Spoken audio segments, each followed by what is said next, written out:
नाज़रीन अस्सलामु अलैकुम वरहमतुल्लाहि वबरकातुहू। मैं हूँ आपका मेज़बान अंसार अज़ीज़ नदवी और आप मेरे साथ फ़िक्र ख़बर का ख़ुसूसी प्रोग्राम सदाए हिरा देख रहे हैं। नाज़रीन अल्हम्दुलिल्लाह ये सदाए हिरा की 36वीं क़िस्त है। गुज़िश्ता हफ़्ते आप हज़रात ने देखा और सुना था कि कैसे हज़रत अली आप सल्लल्लाहु अलैहि वसल्लम की किफ़ालत में आए और किस उम्र में ईमान कबूल किया और हज़रत अबू तालिब का नमाज़ पढ़ने कि देखने के बाद क्या जवाब मिला और उनका क्या फ़ैसला था वग़ैरह वग़ैरह। अब आगे बढ़ते हैं। नाज़रीन सीरत की किताबों में मिलता है कि हज़रत अली के ईमान लाने के बाद मर्दों में ईमान लाने वाले ज़ैद बिन हारिसा थे, यानी दूसरे नंबर के। अब सवाल ये होता है कि ये कौन है और कहाँ से आए। इब्न हिशाम ने हज़रत ज़ैद रज़ियल्लाहु अन्हु का नसबनामा कुछ यूँ बयान किया है कि ज़ैद बिन हारिसा बिन शुरहबील बिन अब्दुल उज़्ज़ा बिन इम्रुल क़ैस बिन आमिर बिन नौमान बिन आमिर बिन अब्दुवुद बिन औफ बिन किनाना बिन बकर बिन औफ बिन उज़रा बिन ज़ैद अल्लाद बिन रुफ़ैदा बिन सौब बिन कुल इब्न वबरा। रिवायत में आता है कि हकीम इब्न हिज़ाम इब्न खुवैलिद शाम से चंद ग़ुलाम लाए थे जिनमें कम उम्र ज़ैद बिन हारिसा भी थे। हज़रत खतीजा बिन खुवैलिद ये हकीम इब्न हिज़ाम की फूफी थी, तो ऐसे ही भतीजे से मिलने के लिए उनके घर पहुंची और वो आप सल्लल्लाहु अलैहि वसल्लम की ज़ौजियत में थी। उस वक्त जब हज़रत खतीजा हकीम इब्न हिज़ाम के घर पहुंची तो उन्होंने कहा, इन ग़ुलामों में से जिसको चाहे आप ले सकती हैं। तो हज़रत खतीजा ने ज़ैद को चुना और उनको घर ले आए।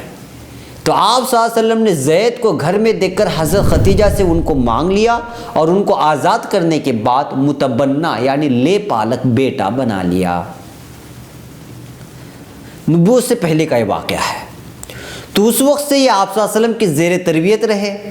किताबों में ये भी आता है कि हारिसा अपने बेटे ज़ैद को ढूंढते ढूंढते अरब पहुंच चुके थे और आप सल्लल्लाहु अलैहि वसल्लम के पास हज़रत ज़ैद को देखकर वापस लौटने का मुतालबा भी किया और कई अशार भी पढ़े, जिसको इब्न हिशाम ने ज़िक्र किया है। आप सल्लल्लाहु अलैहि वसल्लम ने हज़रत ज़ैद से साफ फरमाया था कि तुम चाहो तो मेरे पास रहो और चाहो तो अपने बाप के साथ चले जाओ। मगर हज़रत ज़ैद रज़ियल्लाहु अन्हु ने आप सल्लल्लाहु अलैहि वसल्लम के पास ही रहने का फ़ैसला किया। आप सल्लल्लाहु अलैहि वसल्लम के पास ही रहे, यहाँ तक कि आप सल्लल्लाहु अलैहि वसल्लम को नबूवत से सरफराज किया गया तो ईमान ले आए। बहरकैफ नाज़रीन 3 साल के अरसे में एक टीम बन गई थी। टीम 3 साल बाद अब कुरैश को भी आप सल्लल्लाहु अलैहि वसल्लम के सिलसिले में पता चल चुका था। आप सल्लल्लाहु अलैहि वसल्लम फ़र्दन मेहनत कर रहे थे, गली कूचों में घूमकर अल्लाह की दीन की जानिब दावत दी जा रही थी। जब तक आप सल्लल्लाहु अलैहि वसल्लम और सहाबा ने अल्लाह की जानिब दावत देते रहे, कुरैश ने ना हामी भरी न इनकार किया।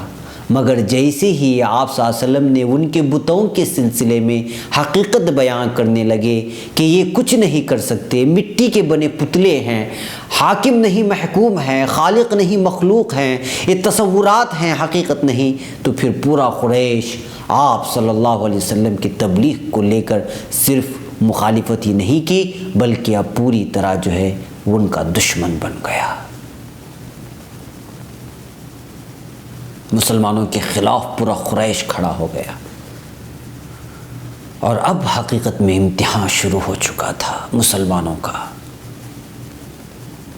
नाज़रीन जैसा कि आप जानते हैं कि वो कुरैश और अहले अरब जो छोटी छोटी बातों को लेकर तलवार मियान से निकाल लेते थे, जो हसास और बड़ी जज्बाती कौम थी, भला अपने बुतों को बुरा भला कहने पर कैसे खामोश हो जाते, खामोश हो गए। सवाल ये पैदा होता है कि ऐसी कौम होने के बावजूद क्यों पहले ही दिन आप सल्लल्लाहु अलैहि वसल्लम की तबलीग को लेकर सिर्फ मुखालिफत की और जंग नहीं किया, या फिर आप सल्लल्लाहु अलैहि वसल्लम से नाउज़ुबिल्लाह आप सल्लल्लाहु अलैहि वसल्लम को रास्ते से हटाने का मंसूबा नहीं बनाया। سوچنے کی بات ہے۔ دراصل آپ صلی اللہ علیہ وسلم کا تعلق بنو ہاشم سے تھا، بڑا خاندان، ایسی بھی دشمنی نہیں لے سکتے تھے کیونکہ ایک معزز اور معتبر اور اعلیٰ خاندان تھا مکے کا، پورے قریش کا۔ اور دوسری جانب حرب فجار کے بعد جو ابھی ابھی ختم ہوئی تھی، عربوں کی کمر ٹوٹ گئی تھی، لڑتے لڑتے لڑتے لڑتے لڑتے وہ بے بس اور بے حال ہو گئے تھے۔ آپ صلی اللہ علیہ وسلم کو تکلیف دینے کا مطلب پھر سالوں سال جنگ کو آواز دینے کے مترادف تھا۔ تو اہل قریش نے بیچ کی ترتیب نکالی اور پہنچے ابو طالب کے پاس، جو آپ صلی اللہ علیہ وسلم کے چچا تھے۔ سوچا کہ چچا کو بتائیں گے تو بھتیجے کو سمجھائیں گے، تو یہی مطالبہ لے کر ابو طالب کے پاس یعنی قریش کا وفد آیا۔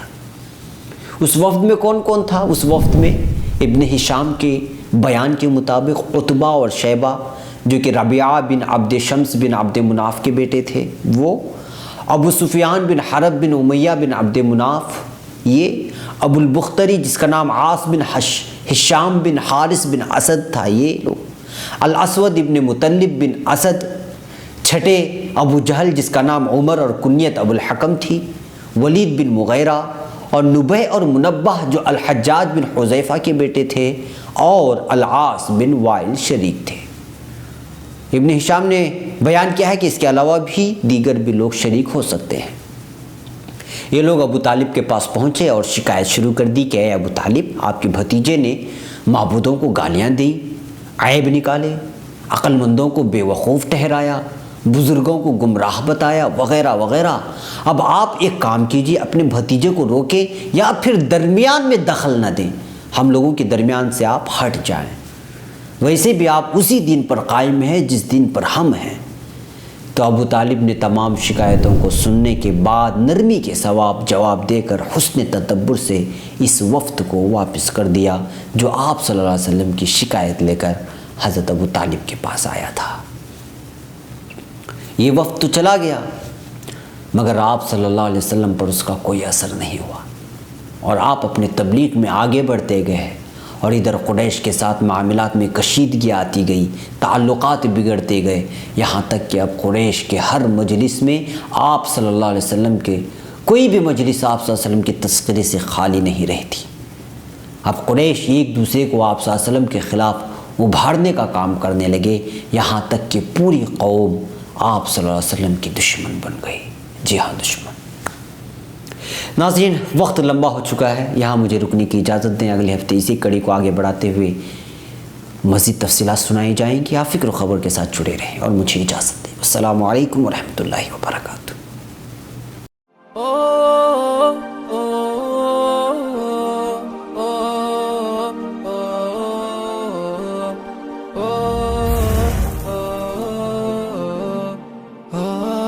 Tira ra, tira ra ra, tira ra.